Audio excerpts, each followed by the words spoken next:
Olá, vamos abordar o TCE grave em pediatria. O TCE grave em crianças representa 30% de todas as mortes por acidentes, segundo as estatísticas americanas. As crianças menores de 2 anos têm um pior prognóstico quando comparadas às crianças entre 5 a 15 anos. E essa faixa etária apresenta um melhor prognóstico também quando comparado ao TCE grave no adulto. O trauma craniano por abuso é a principal causa de TCE na criança, seguido pelos acidentes automobilísticos e ferimentos por arma de fogo. A fisiopatologia do TCE ela é dividida entre a lesão primária e a lesão secundária. A lesão primária, ela decorre do impacto e da inércia aplicadas sobre o crânio no momento do trauma e das forças de aceleração e desaceleração que atuam sobre o cérebro. O impacto, ele está relacionado à quantidade de energia recebida diretamente pelo crânio e ele pode resultar de uma variedade de lesões, desde simples escoriações do couro cabeludo até fraturas complexas com perda de substância cerebral. Já a inércia, ela corresponde à resistência que a caixa craniana e o encéfalo oferecem no repouso ou no movimento. Quando a gente fala em aceleração e desaceleração, isso se refere à energia cinética que atua no cérebro e causa a lesão, sem ter tido o impacto direto do crânio contra alguma estrutura externa. Isso pode causar o rompimento dos vasos, a laceração de parênquima e também o estiramento dos axônios. A lesão secundária é a lesão mais importante que deve ser reconhecida precocemente e instituído tratamento rápido para que nós evitemos a progressão da lesão celular neuronal e a sua consequente morte. Então, a principal causa de lesão secundária é a hipóxia e a hipovolemia. E quando nós temos a lesão secundária, inicia-se uma série de cascatas inflamatórias, excitatórias no neurônio dentro do parênquima cerebral, que vai culminar com a morte celular. Então, nós temos a isquemia pós-traumática, a excitotoxicidade, a cascata de morte neuronal, o inchaço cerebral, a alteração da autorregulação do volume sanguíneo cerebral, que culmina com edema cerebral, lesão axonal e morte. Então, aqui nessa figura, onde nós podemos ver toda a cascata inflamatória que se instala no TCE grave, nós vamos iniciar vendo aqui que no TCE grave ocorre inicialmente uma lesão direta do parênquima cerebral, uma lesão vascular e uma despolarização dos axônios por uma contusão direta das células cerebrais. Isso leva a uma isquemia inicial e um aumento do metabolismo cerebral também. Essa isquemia inicial, ela vai ocorrer tanto pela lesão vascular direta, como também pela produção de mediadores que vão causar a vasoconstrição, e isso vai propiciar a diminuição do fluxo cerebral. Ocorre também nessa fase inicial uma diminuição da resposta do óxido nítrico presente nos vasos.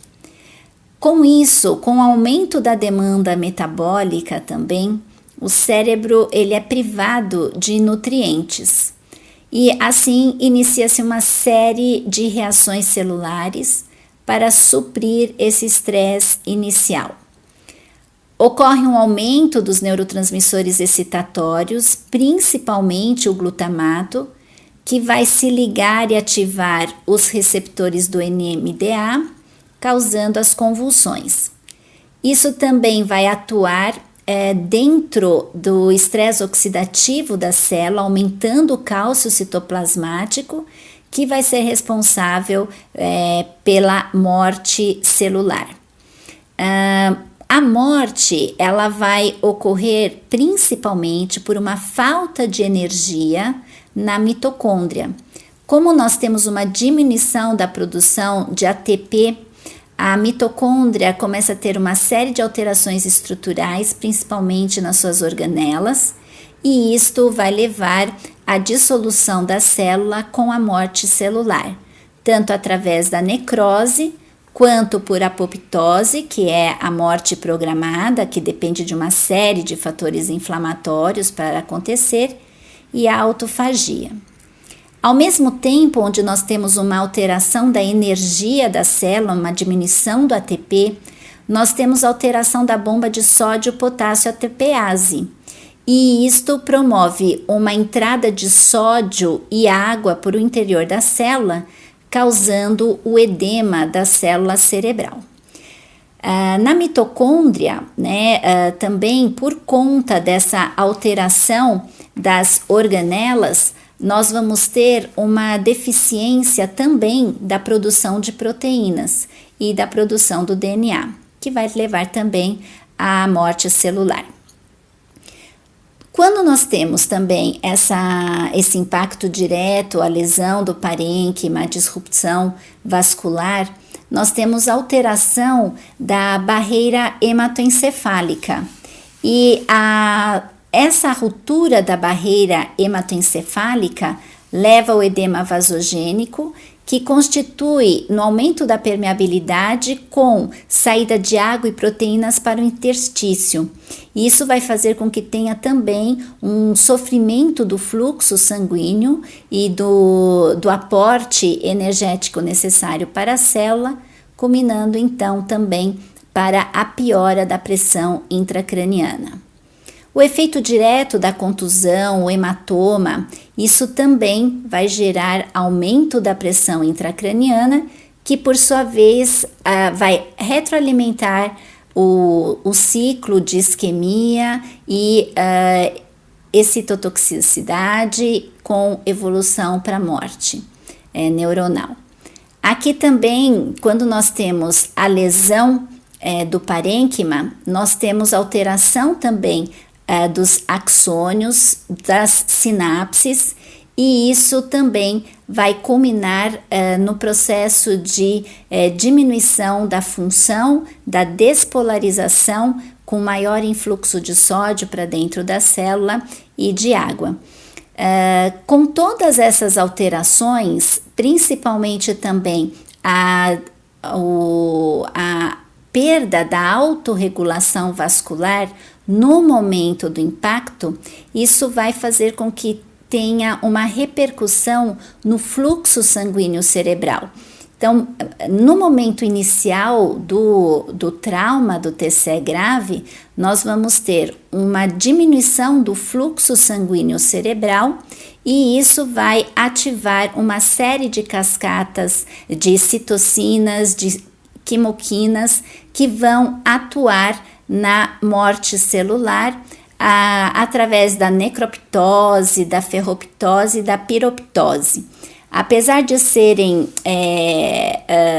mecanismos que parecem complexos, mas na verdade a piroptose ela se refere à via inflamatória da morte celular e está relacionada à formação de poros nas mitocôndrias, fazendo com que haja o aumento do edema celular.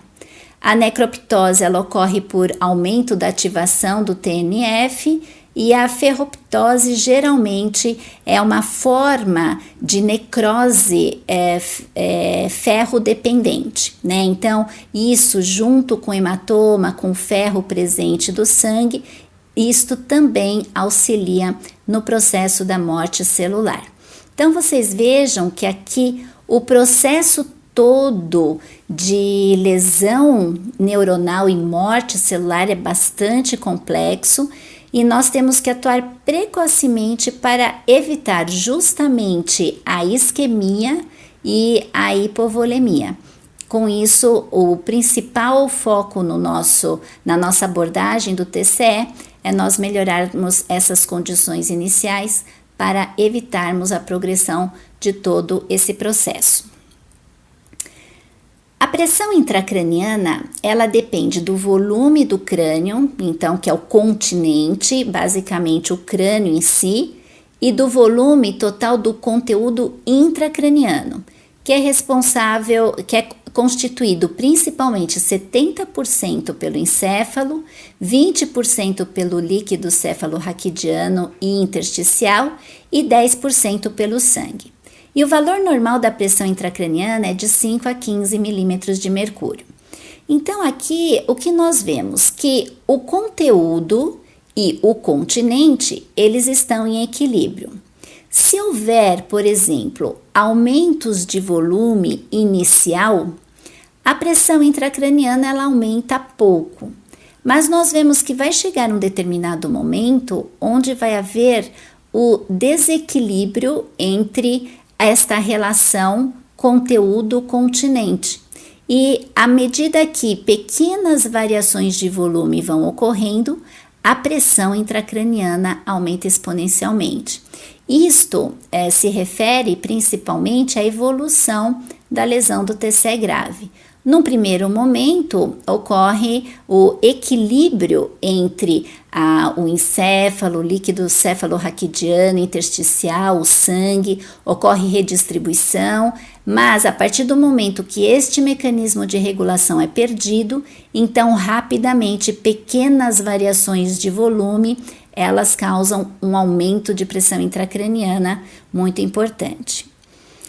Quando a pressão intracraniana se torna alta o suficiente para levar à hipertensão craniana, isto ocorre por aumento do volume do cérebro e do sangue, com compressão dos espaços ventriculares, com a dilatação ventricular e a hidrocefalia, o aumento da pressão intracraniana, que geralmente acima de 20 milímetros de mercúrio, com consequente comprometimento da perfusão cerebral, isquemia cerebral irreversível e a herniação, que é uma condição bastante grave clinicamente.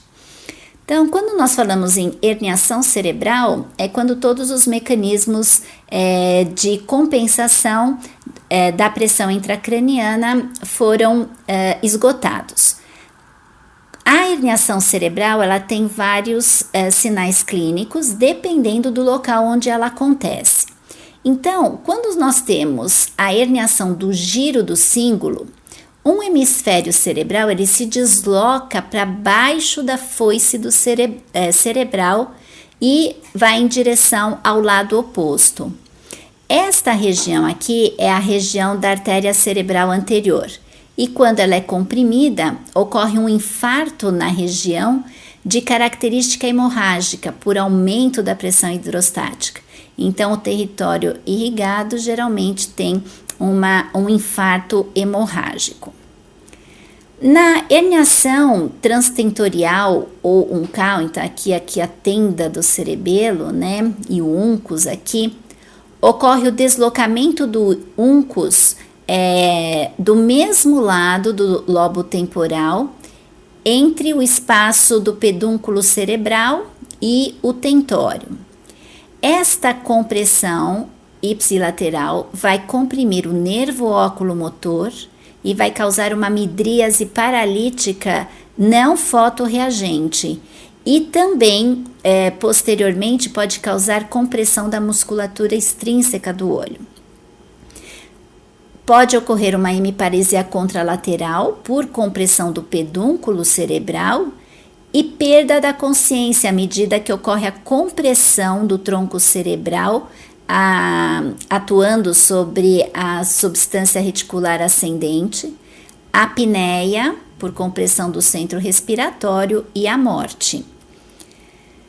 Na herniação das amígdalas cerebelares, o que nós vamos ter? Uma compressão da medula por conta da herniação, e aí sim nós vamos ter alteração no centro vasomotor com bradicardia, parada respiratória e morte. A herniação de amígdala cerebelar, ela não é frequente na criança. E um último tipo de herniação é a herniação transcalvariana, que ela ocorre então extracrânio, né? Então nas nas fraturas ou nas avulsões de calota craniana, nós temos a herniação transcalvariana. E no que se baseia o tratamento do atendimento do TCE grave? No ABCDE, no atendimento sistematizado do ABC. Então, o importante, no A, nós vamos avaliar a presença de secreções, sangue, dentes na cavidade oral ou corpo estranho, porque geralmente o TCE grave na criança, ele é um politrauma. As vias aéreas devem ser mantidas pérvias, então o posicionamento da cabeça deve ser adequado, a aspiração de secreção com um aspirador rígido para que substâncias de maior tamanho sejam aspiradas sem problema, liberando a via aérea, e estabilizar a coluna cervical. Lembrando que aquela frouxidão da musculatura cervical da criança, ela protege do trauma raquimedular. No entanto, a mobilização da coluna, a imobilização da coluna cervical sempre deve ser feita no atendimento da criança vítima de TCE grave. Lembrar que muitas vezes as crianças vêm com resgate e com o colar cervical. No momento que a criança chega, o colar cervical ele deve ser retirado para a gente avaliar se não tem nenhuma lesão no pescoço que possa comprimir a via aérea e estabilizar manualmente até que a via aérea definitiva seja estabelecida com a intubação orotraqueal.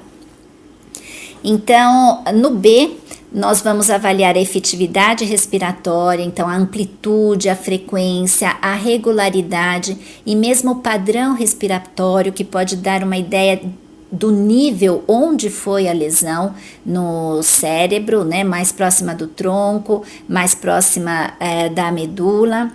A ausculta pulmonar, principalmente buscando submaciez, percussão hipertimpânica, então pneumotórax, hemotórax, uma fonte de oxigênio para assegurar a saturação maior que 94%. Lembrem que a hipoxemia é uma das principais causas da lesão secundária, juntamente com a hipovolemia. A intubação é obrigatória no Glasgow menor igual a 8 para proteção de via aérea e mesmo para manter uma boa oxigenação, suprindo as necessidades metabólicas do cérebro. Utilizar a sequência rápida de intubação em todos os casos, porque a sedação e a curarização vão minimizar o aumento da pressão intracraniana, diminuindo a lesão intracraniana. Lembrar de não hiperestender a coluna cervical e, se disponível e tiver o treinamento, nós podemos utilizar o ultrassom point of care no pulmão, buscando pneumotórax e hemotórax. Aqui uma ideia de como utilizar a sequência rápida uma sugestão, né, não uma ideia, mas uma sugestão das drogas a serem utilizadas na sequência rápida de intubação no TCE grave. Então, independentemente de como tiver a criança, o mais importante é sempre avaliar a condição hemodinâmica e escolher a droga que você se sinta mais confortável. Então, na criança instável hemodinamicamente, evitar o uso de medicações que são depressoras de miocárdio, que podem causar hipotensão e isso piorar ainda mais a hipovolemia e a lesão secundária. Então, na criança instável, uma sugestão é realizar o fentanil de 2 a 4 microgramas por quilo, ele é analgésico, a lidocaína endovenosa, 1 miligrama por quilo, para nós diminuirmos o reflexo da tosse e do vômito, evitando o aumento da pressão intracraniana, e o rocurônio, 1 miligrama por quilo. Na criança estável, nós podemos usar qualquer sedativo disponível. Então, como analgesia, podemos usar o fentanil novamente, 2 a 4 microgramas, ou somente o etomidato. ou midazolam 0,1 a 0,2 miligramas por quilo. Podemos usar o tiopental, que é um neuroprotetor, então ele vai atuar diminuindo o metabolismo celular, e isso vai depender do momento da intubação e da condição hemodinâmica. Então o tiopental é uma escolha. A lidocaína, 1 miligrama por quilo, também pelo mesmo motivo que a gente comentou aqui na criança instável, e o rocurônio. Então, na criança estável, nós podemos usar qualquer sedativo. Já na criança instável, evitar o tiopental, o midazolam e o propofol. No C, nós vamos monitorizar os sinais vitais, então a frequência cardíaca, a PA, o pulso, a perfusão periférica, e manter a volemia adequada, restabelecendo a hipovolemia de forma ativa. Então, infundir a solução cristalóide, 20 ml por quilo em bolos, e, se necessário, se houver sangramentos importantes, concentrado de hemácias, 20 ml por quilo. No D, nós vamos avaliar os sinais de hipertensão intracraniana e de herniação, e isso nós vamos abordar o tratamento específico para essa condição mais adiante. E o E, avaliar a presença de lesões que comprometam a integridade do fluxo sanguíneo cerebral. Lembrar que o TCE grave na criança geralmente é resultado de um politrauma. Então, muitas vezes nós temos os traumas fechados de tórax e abdômen, que são causas importantes de choque hemorrágico, com consequente hipovolemia e prejuízo da circulação cerebral. E realizar o IFEST se nós tivermos disponível o aparelho de ultrassom à procura desses sangramentos intracavitários. Então, quando houver a suspeita de hipertensão intracraniana, o tratamento ele segue algumas condições específicas. Então, inicialmente, nós podemos fazer a hiperventilação, mas cuidado nessa hiperventilação, porque o PCO2 ele deve ser mantido entre 35 e 38 milímetros de mercúrio. Então, não é uma hiperventilação ativa. Por quê? O CO2, na verdade, ele não vai atuar diretamente na musculatura vascular das arteríolas cerebrais, né? O que acontece, o CO2, ele vai ter um efeito relaxante nessa musculatura por conta do pH do líquido extracelular. Então, ele não é direto, mas ele é por conta do pH que ele provoca no líquido extracelular. Então, o acúmulo de CO2 no interstício, ele leva à acidose tecidual, que causa relaxamento da musculatura lisa, né? E com isso, da musculatura lisa da circulação, da microcirculação, e com isso diminui a resistência vascular e melhora o fluxo. Se nós diminuirmos muito o PCO2, nós não vamos ter essa alteração do pH do líquido extracelular e não vamos ter este efeito de vasodilatação. A suspeita de hipertensão intracraniana se faz com a tríade de Cushing. Então, a alteração da frequência respiratória com bradipneia, alteração da frequência cardíaca, bradicardia e a hipertensão arterial. Isto ocorre por compressão do tronco e a hipertensão arterial para manter o fluxo sanguíneo cerebral como um mecanismo de compensação. Então, aquilo que nós comentamos, então evitar PCO2 menor do que 30 para não diminuir o fluxo sanguíneo cerebral e intensificar a lesão secundária.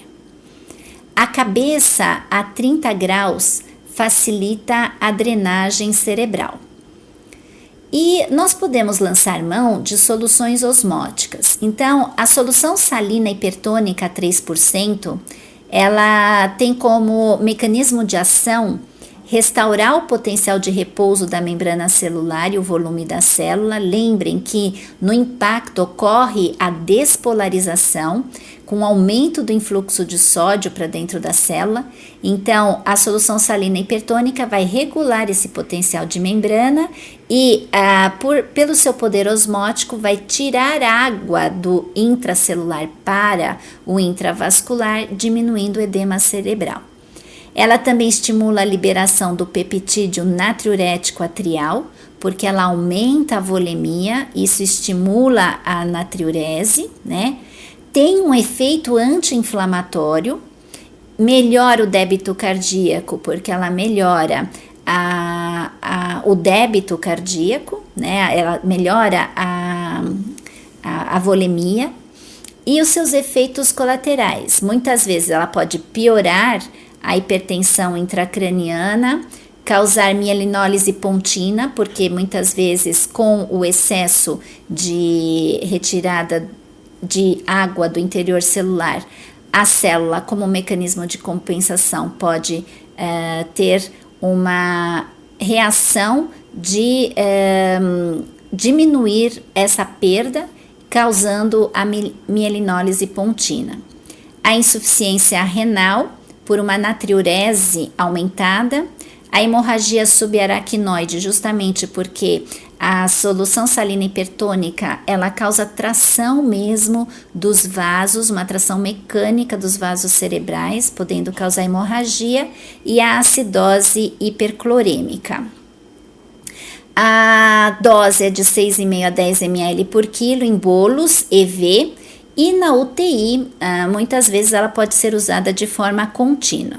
Isso para vocês saberem, essa regulação da salina hipertônica IV contínua vai depender da pressão de perfusão cerebral e atentando sempre para não manter uma osmolaridade sanguínea acima de 360 miliosmóis. Sempre manter uma osmolaridade sanguínea menor do que 360. O manitol é outro diurético osmótico e ele apresenta dois mecanismos de ação. Um é a diminuição da viscosidade sanguínea, e isso ele promove através de uma vasoconstrição reflexa dos vasos cerebrais, mantendo um fluxo sanguíneo cerebral e, consequentemente, diminui a pressão intracraniana. Então, com a diminuição da viscosidade sanguínea, é como se fosse, entre aspas, uma hipovolemia. Então, isso faz uma vasoconstrição reflexa dos vasos cerebrais, mantendo então o fluxo e diminuindo a pressão intracraniana. O mecanismo osmótico seria a saída gradual de água do parênquima cerebral para a circulação sistêmica. No entanto, na literatura, em criança, não há evidência suficiente para o seu uso. Mas, se o julgamento for de que ele trará benefício no manejo da hipertensão intracraniana na emergência, a dose pode ser de 0,2 a 2 gramas por quilo. O início de ação do manitol é de 15 a 30 minutos e pode ficar com seu efeito até por 6 horas. Uma evidência de que eventualmente o manitol pode aumentar a pressão intracraniana por movimento inverso é porque muitas vezes o manitol ele pode se acumular na região da lesão, e o que num determinado movimento pode-se ter um movimento inverso osmótico, né? Com o fluido movendo da circulação para o parênquima, piorando e exacerbando a hipertensão intracraniana. Isso acontece quando a gente compara o manitol com a solução salina hipertônica. A solução hipertônica, ela tem uma capacidade de ser eliminada pela barreira hematoencefálica muito maior do que o manitol. Isso a gente chama de coeficiente de reflexão. Então, é a habilidade que a barreira hematoencefálica tem para excluir uma substância. Então, a solução hipertônica, ela tem um coeficiente de reflexão muito maior que o manitol.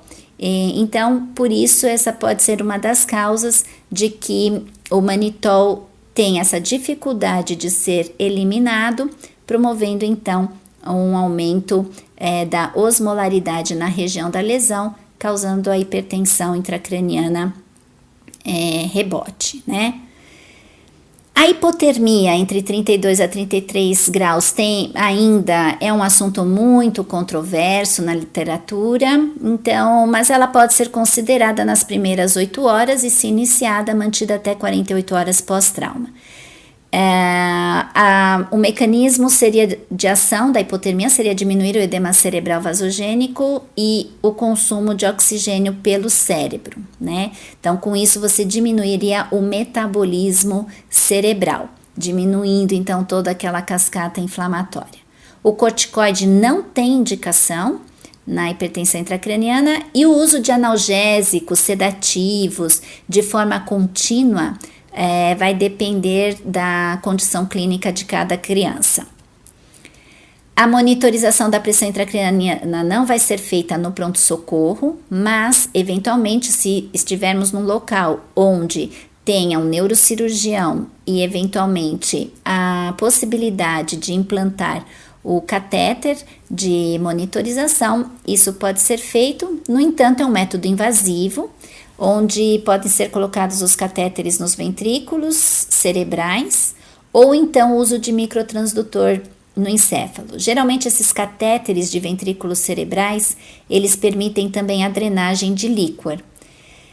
Outra consideração para melhorar a hipertensão intracraniana é drenar o líquor através da instalação de um dreno lombar, na impossibilidade de colocar o catéter invasivo no ventrículo ou o microtransdutor no encéfalo. Mas isso, no pronto-socorro, geralmente a gente não utiliza. O que a gente vai usar mais no pronto-socorro é estabilizar a via aérea, intubação, manter uma hiperventilação se necessário com a cabeceira a 30 graus e realizar a solução salina hipertônica se necessário. Os exames de imagem no TCE grave podem ser a tomo de crânio, a ressonância e o Doppler. No entanto, a tomo é o exame de eleição para avaliar lesão intracraniana e, inicialmente, ela deve ser feita sem contraste. Numa fase posterior, já internado, se necessário fazer com contraste, mas a tomo que a gente pede no pronto-socorro é sem contraste. E, dependendo da lesão, nós vamos ter os achados patológicos na tomografia, de acordo com a classificação de Marshall. Então, a classificação se baseia na presença ou não de lesão visível e no desvio da linha média. Então, na lesão difusa 1, nós não temos nenhuma alteração visível na tomo. Aqui, diferentemente do TCE leve, a tomo da criança com TCE grave no início não exclui evolução para uma lesão grave.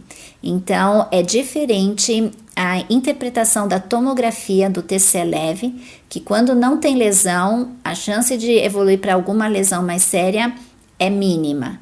No TCE grave, essa regra não é a mesma. Então, no TCE grave sem lesão inicial, pode evoluir nas próximas 48, 72 horas com lesão.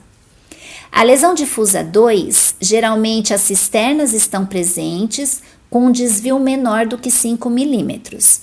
Geralmente não tem alteração da densidade do parênquima. Aqui a gente não tem lesão de densidade alta ou mista maior do que 25 milímetros. Aqui está errado, não é milímetro, certo? Pode-se ter fragmentos ósseos ou corpo estranho presente. Lembrar que no TCE grave, por conta da excitotoxicidade que causa, por conta do glutamato, que é o neurotransmissor que causa convulsão, muitas vezes existe a indicação de introduzir um anticonvulsivante e, nesse caso, o idantal, né, a fenitoína, na dose de 20 mg por quilo. Quando se tem fragmento ósseo, corpo estranho, isso pode ser um irritativo cerebral e também causar convulsão. Então, nesse caso, também tem indicação nós introduzirmos a fenitoína. até que uma avaliação mais rigorosa seja feita. A lesão difusa 3 corresponde ao swelling. As cisternas já estão mais comprimidas ou ausentes, com um desvio ainda menor do que 5 milímetros e não tem uma lesão identificável maior do que 25 milímetros. Na lesão difusa 4, aí sim nós já temos um desvio da linha média com mais de 5 milímetros, mas ainda sem lesão maior do que 25 milímetros. Lesão com indicação cirúrgica é qualquer lesão com indicação cirúrgica, os hematomas extradurais, subdurais, hemorragia intraparenquimatosa ou mesmo fraturas cominutivas, né? As lesões sem indicação cirúrgica, geralmente são lesões maiores de 25 milímetros, mas que não têm indicação cirúrgica. E, obviamente, a morte cerebral, quando a gente já não tem todos os sinais de acometimento de tronco, sem reflexo do tronco cerebral, flacidez, pupilas mediofixas, ausência de respiração espontânea e presença de reflexos medulares. A ressonância magnética, ela não, apesar de ela avaliar de forma mais detalhada a anatomia intracraniana, ela não é um exame de urgência, porque ela é demorada, ela precisa de... A criança geralmente está entubada e o aparelho ele não pode, tem que ser um aparelho especial para entrar na sala da ressonância magnética, além de ser de alto custo. Então, apesar de detalhar melhor, ela não é realizada na emergência. E o Doppler transcraniano também não é um exame na urgência, mas é um método não invasivo que pode ser feito à beira-leito se estiver presente um neurocirurgião que tenha expertise ou um neuro que faça Doppler transcraniano, pode ser um exame que vai auxiliar, porque ele monitoriza de uma forma precoce as alterações da perfusão cerebral. Então, ele vai avaliar a autorregulação, vai identificar vasoespasmo, avaliar a velocidade do fluxo na artéria cerebral média. Então, geralmente, a variação de pressão intracraniana, ela altera a velocidade do fluxo sanguíneo cerebral e contribui para uma informação prognóstica. Então, é um exame que não é de emergência, mas se tiver disponível, pode ser feito. Então, resumindo, o TCE grave é a principal causa de morte nas crianças vítimas de trauma. A lesão secundária causada pela hipóxia e hipovolemia pós-TCE é o que determina o aumento da pressão intracraniana e a morte neuronal. A hipertensão intracraniana se instala quando os mecanismos de compensação entre o conteúdo intracraniano e o continente entram em desequilíbrio. O tratamento do TCE grave segue a sequência sistematizada do ABCDE. A intubação orotraqueal deve ser realizada com sequência rápida para evitar o aumento da pressão intracraniana. O restabelecimento da volemia é fundamental para manter o fluxo sanguíneo cerebral. E soluções hiperosmolares, elas podem ser consideradas no manejo da hipertensão intracraniana.